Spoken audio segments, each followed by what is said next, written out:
Demand is not one size fits all. If you're not actively segmenting how you're going to approach the market, you're leaving money and opportunity on the table. So let's break this down. The 8 types of demand and the 8 ways for your business to dominate them. So firstly, starting off with negative demand. The consumers hate your product.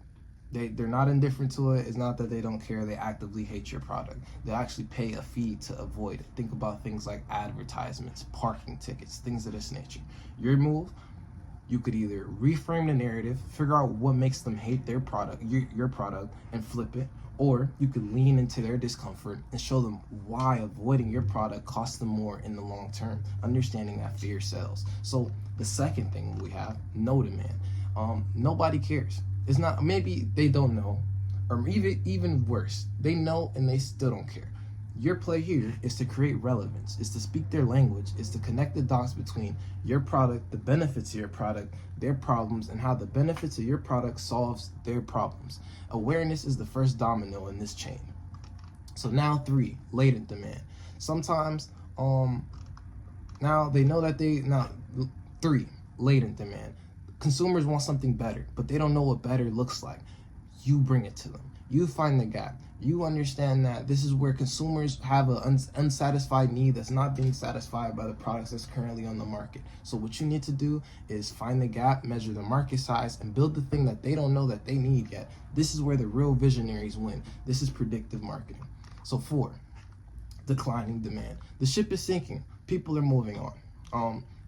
Your play here is to analyze why. Is it the product? Is it the market? Is it a better competitor? Then decide. Once you've figured out why, you then decide, do you need to reposition, repackage, or pivot to a whole new audience? Sometimes just a fresh new coat of paint is all it takes. Other time, you need to burn the whole house down.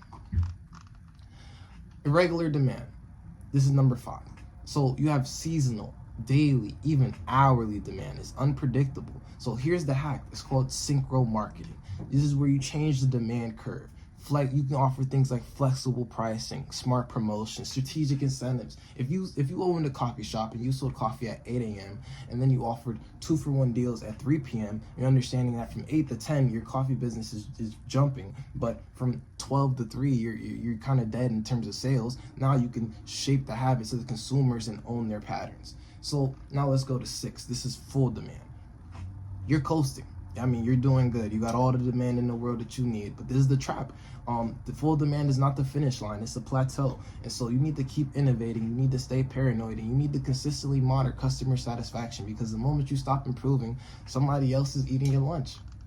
So 7, over full demand. It's too much business. You're literally turning business away, right? It sounds like a dream, right? But it's not. So overflow crushes your capacity and your availability to execute your promises to the customer, and this ultimately kills your brand. So this is where you need to do selective demarketing and drop the dead weight of unprofitable customers and markets that are draining your resources, just to keep your A-list, your main business happy.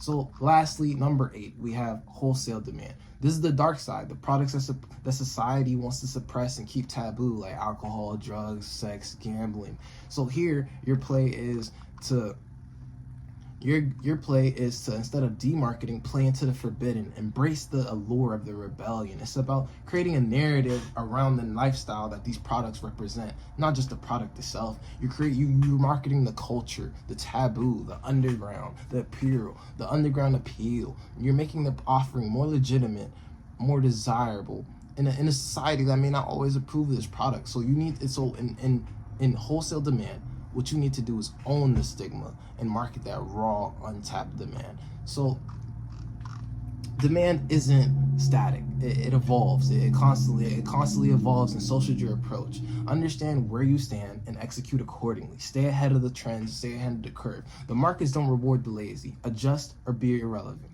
It's as simple as that.